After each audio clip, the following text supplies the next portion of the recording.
Welcome to Jackie's Proof Animals Have Souls and Psychic show, produced through Passionate World Talk Radio, a subsidiary of Global Media Network. I'm pleased to be with you again presenting my new show.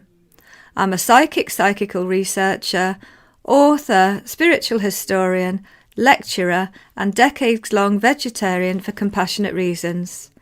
I'm passionate about compassion and respect for animals, including the human animal, and my long-standing research into shamanic, out-of-body, near-death experiences and mediumship. For me, mediumship and near-death experiences in particular prove survival after physical death for all beings and provides information about the after-death realms. My website is www.jackiejoneshunt.com. That's all small case and all one word, Jackie being spelt like the boy's name Jack, adding IE to the end. JackieJonesHunt.com.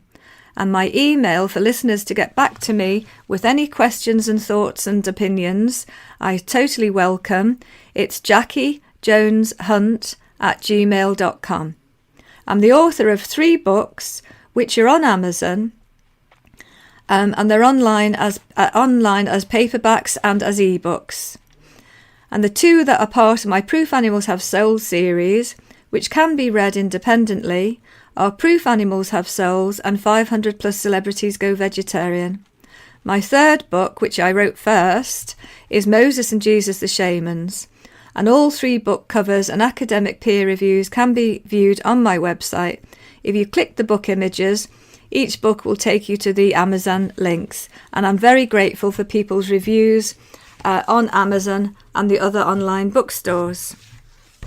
Today, I am very lucky to have the chance to interview Jenny Pierce, who is a very well-known English psychic who lives in the northwest of England, UK. Her email address is Jen, Jen, Dave, Dave, Pierce, Pearce, at iCloud.com. Jen, Dave, Pierce at iCloud.com.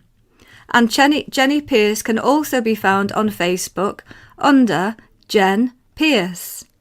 Her new website is under construction, and Jenny has just shown me her album of about 30 years of clients' letters of feedback from her psychic readings and newspaper cuttings on her predictions on her psychic work.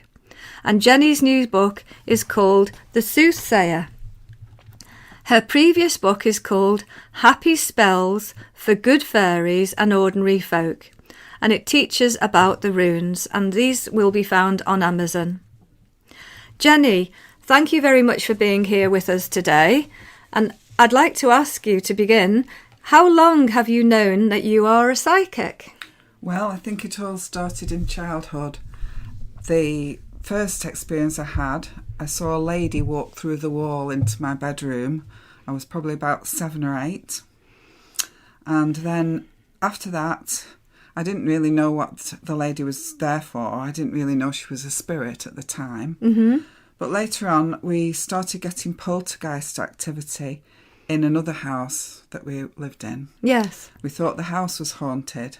But on my first day at work, yes, by chance, or well, I don't believe anything's by chance. No, I don't. Synchronicity. Yeah.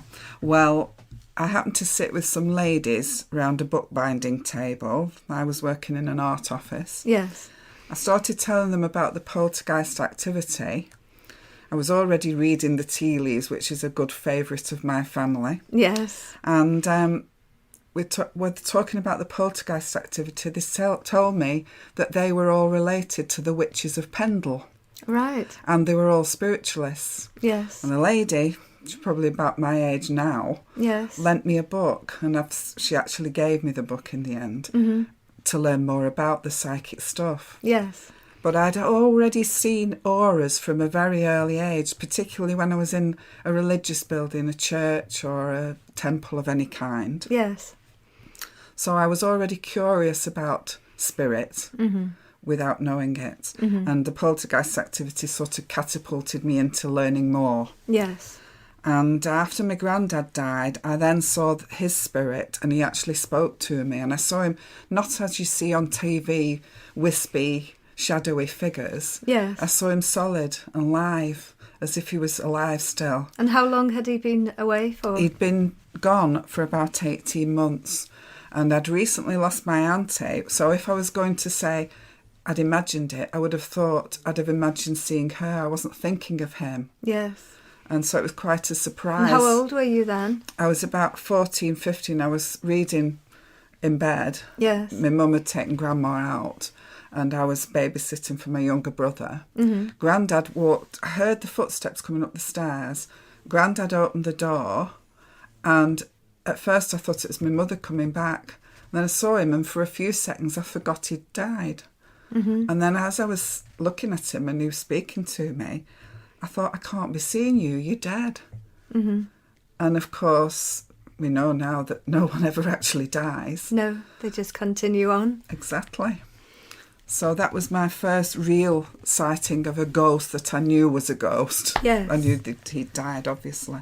And you mentioned poltergeist activity. I'm sure listeners will be very interested to hear about that. Well, it happened in our own home, but then it also happened when I was staying with my grandmother. Yes. And my mother witnessed it and my brother witnessed it. Mm-hmm. And what type of activity was it?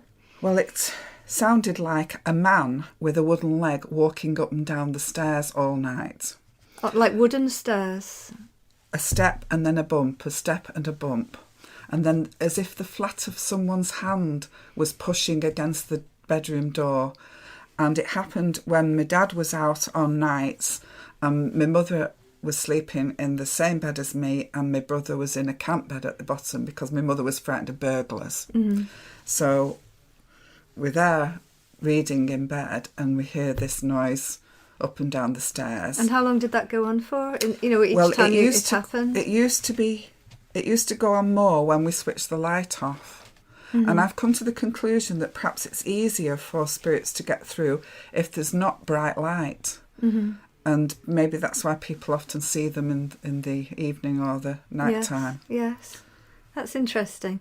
So did it last all night when that happened, or was it just for an hour or two? It would last all night unless we left the light on. I see. We came to sleep with the light on in the end. Uh-huh. So every time my dad was out on nights. But my curiosity, being a Capricorn, mm-hmm. I'm down to earth, I'm practical. It takes a lot for me to believe in something strange.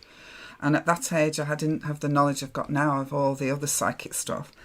So I got the better of my fear, and I one day opened the door. My mother had locked the door by this time. We were sleeping with the pegs under the door, the poker by the side of the bed. Because of all these noises, my mother was terrified. But my fear, I would not let my fear overcome me, and I wanted to see what it was. So one night I dived out of bed, opened the door as quickly as I could, moving the pegs, mm-hmm. went downstairs, looked downstairs, nothing to be seen, nothing out of place. But it happened so many times, and my brother remembers this. But one day, being a cheeky teenager, I was arguing with my mother about going out to the youth club. Mm-hmm. No, you can't go, she said. And I was being a bit cheeky, and a big photo frame flew across the room and landed and crashed at our feet. Wow. And my brother witnessed that, my mother witnessed it. Mm-hmm. So we had to take notice. Yes. And that's interesting. And before you mentioned to me that you'd had an out-of-body experience, or perhaps you've had more than one. Yeah, I think I've had 3 definitely. Yes. Sometimes I feel as if I may leave my body, mm-hmm. but then your thought is, how will I get back? Mm. And that prevents you from travelling. Yes. But on the one time where I went the furthest, I noticed each time I had the 3 definite experiences, I went through the wall at the same position. And I wondered about kind of like ley lines and things like that, if there's portals to the other dimension. Yes. Because I believe that we don't go up or down. I believe we go through to the other dimension, mm-hmm. which I believe contains what I call the God energy. Yes. Yes. And I believe that in our bodies are only the shell. Yes. Whilst we're in the material world. Yes. And that we're all filled with this God energy, but it's up to us whether we use it for good or not, or Yes. for evil. Yes, true. So that's where free will comes in. Yes. But there are things that you can see in advance. I do believe that. Mm-hmm. And this is where psychics can be helpful, but they can't tell you everything. And no psychic can tell you everything because we're here to learn. Yes. And we do that through our various different experiences, both good and bad. Okay. You also mentioned that you've seen spirit pets. Yes. After losing 2 young pets before their time, you might say. Yes. Not through any fault of ours, but through what happened. The day after they died, they were mostly my pets. I was a teenager, and so I took them walks, so they clung to me. And when they were alive, they used to come and dive on my bed in the morning. As my mother opened the door downstairs, they'd come up to me. And both times, the day after they died, before I've got properly awake, they jumped on the bed, and there they were. And I'm saying, "Get down, Pip, get down, Fritz." And they weren't there. And I realised they died the day before. So they were there in spirit. And you could see them clearly? I saw one of them, and after that I saw them fleetingly, as if they were running about the house, sort of out of the corner of my eye. But I also saw a cat, which wasn't my pet, and we'd recently moved into this house, and I was pregnant with my second child. And I was told not to have cats because they can sit on the baby's face, so they like to be warm, you know.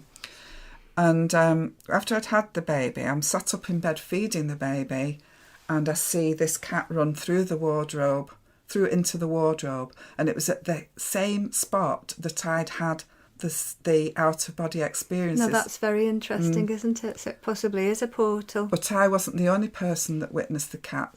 The health visitor that comes to see you with your new baby. Yes. We were sat having a conversation and a cup of tea, and this large meow came from behind the settee.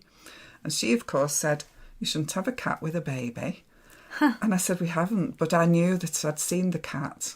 And she was actually hearing the spirit. She heard cat it, and she was so convinced there was a cat in the room, she looked behind the settee. She moved the settee, no cat there.